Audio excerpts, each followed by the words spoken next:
Bonjour Valentin Bozo. Première question, quand on lit la presse, on a le sentiment que votre organisation s'est lancée dans une vraie révolution dans les domaines de la monétique, avec des innovations que l'on ne retrouve nulle part ailleurs. En termes simples, c'est quoi ce que vous appelez l'écosystème JMAC Pay?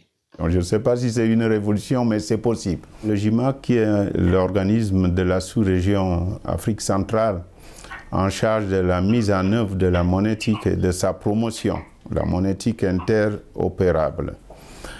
L'écosystème JMAC Pay, c'est un ensemble de services autour d'une plateforme qui fait l'interopérabilité des cartes bancaires, l'interopérabilité des mobile money et agrège aussi ou fait interopérer ces deux environnements avec les transferts d'argent.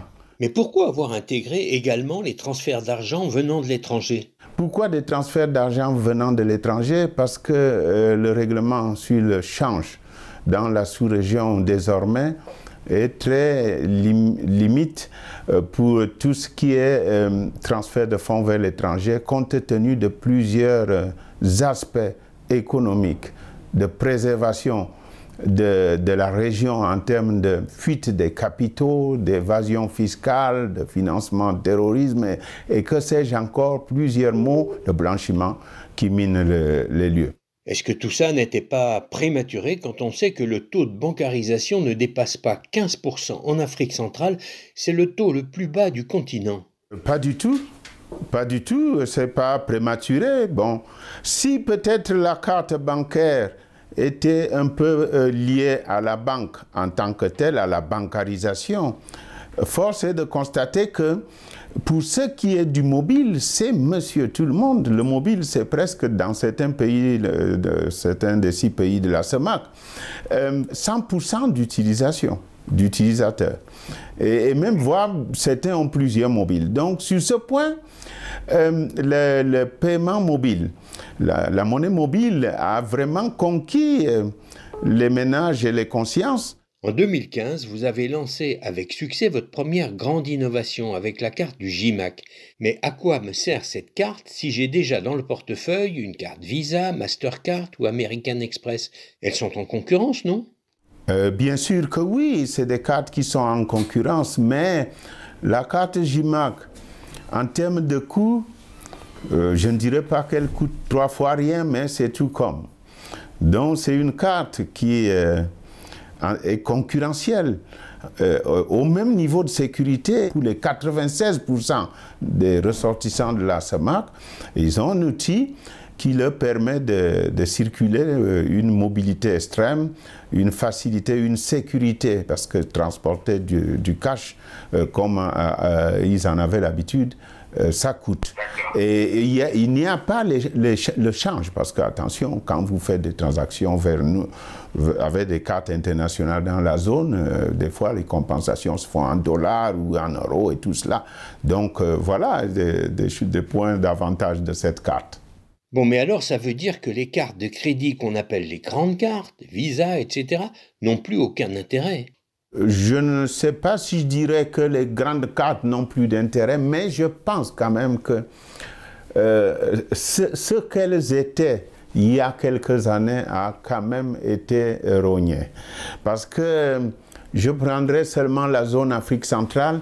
Quand vous prenez l'Afrique centrale, bon, maintenant le JMAC c'est parti de 0% de part de marché il y a quelques années, pas grand-chose, et à aujourd'hui 22%, talonnant Visa pas très loin, et devant les autres opérateurs de la sous-région, et même nous sommes en train d'aller beaucoup plus loin, parce que fort d'une instruction qu'a pris le gouverneur de la Banque des États de l'Afrique centrale en 2018, visant à décloisonner tous les paiements de la sous-région, pour pouvoir avoir une visibilité, tracer les flux, etc. Nous traitons pour tout ce qui est des cartes, les transactions des cartes émises par ces opérateurs-là, ces internationaux, Visa, Mastercard, Union Pay, nous les traitons quand les cartes ont été mises localement, ça passe par le JMAC. Quel est le principal avantage de la carte JIMAC? Ce serait diviser le coût des commissions de transaction par quelque chose de 2 à 3, voire un peu plus, dans certains pays de la CEMAC ou de l'UEMOA, comme vous parlez des pays de l'UEMOA. Et même aussi, vous savez, il y a ce qu'on appelle le coût de possession de la carte. Il y a des cartes, je ne cite pas pour ne pas faire de la contre-publicité, de certains opérateurs, certains réseaux internationaux, comme on les appelle, les réseaux internationaux, qui vont à plus de 200 000 à 300 000 francs CFA pour être possesseur d'une carte, la louer, l'utiliser pendant une année donnée. Et la carte JIMAC, c'est peanut, ça ne coûte pas grand-chose. Vous venez de vanter les mérites de votre carte face aux mastodontes Visa, Mastercard, UnionPay et autres, mais qui possède cette carte dans les 6 pays d'Afrique centrale? Au départ, il y a quelques années, la carte était une affaire élitiste. Il n'y a pas longtemps que la carte est devenue un outil, monsieur tout le monde, même ceux qui n'ont pas de revenus, ils peuvent avoir une carte. D'après la Banque centrale, les transactions dans le secteur du mobile monnaie ont explosé de plus de 1000% dans la sous-région. 6 milliards en circulation aiguisent évidemment les appétits des États. Le Congo vient d'instituer une taxe de 20% sur les transactions financières électroniques et le Cameroun a aussi un projet de ce type dans ses cartons. Qu'en pensez-vous? Quelle est la position du JIMAC? Je vous remercie de me poser cette question qui est très prégnante. La position du JIMAC est celle-ci. La bataille du développement et de l'émergence dans notre sous-région est une bataille de lutte contre le cash, qui est très difficile à gérer pour des économies véloces, agiles, dans un contexte de mondialisation. Alors maintenant, que de peine le digital a eu à convaincre des gens qui étaient habitués au cash à changer d'habitude, à croire au digital et aller vers le digital et à réduire leur usage du cash. Les décisions gouvernementales sont au-dessus de nos petits jugements. Mais si je peux me permettre de dire quelque chose, je redoute seulement que le renchérissement du coût des commissions de transactions digitales freine l'élan des populations à aller vers la réduction du cash. Et maintenant, Valentin Mbozo, parlez-nous un peu de vous. En vous écoutant, on sent bien l'homme passionné. Au-delà de vos responsabilités professionnelles, vous êtes largement engagé dans le développement du digital à l'échelle africaine. Vous donnez des cours à des étudiants, vous conseillez des organisations. Pourquoi ce véritable sacerdoce? Moi, monsieur Valentin Mbozo, j'ai étudié en France. Dans mes années supérieures, je sortais d'un lycée de Brousse au Cameroun, appelé lycée de San Melima, à 200 km de la capitale. Et je suis sorti de la classe terminale de ce lycée, je suis arrivé en France et j'ai fait de très bonnes études à mon niveau.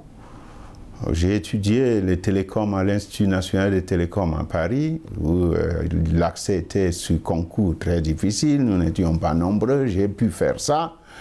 Et j'ai fait d'autres choses, j'ai fait ce qu'on appelle aujourd'hui un Master 2 au Conservatoire national des arts et métiers. Avant ça, je voulais devenir mécanicien, j'ai fait un Master en mécanique, en modélisation et simulation mécanique. Mais à cette période de votre vie, on est encore loin du Cameroun et de votre mobilisation pour le continent, non? Et quand je suis en France, après mes études, je me dis, je n'ai rien à faire ici, on a besoin de moi en Afrique.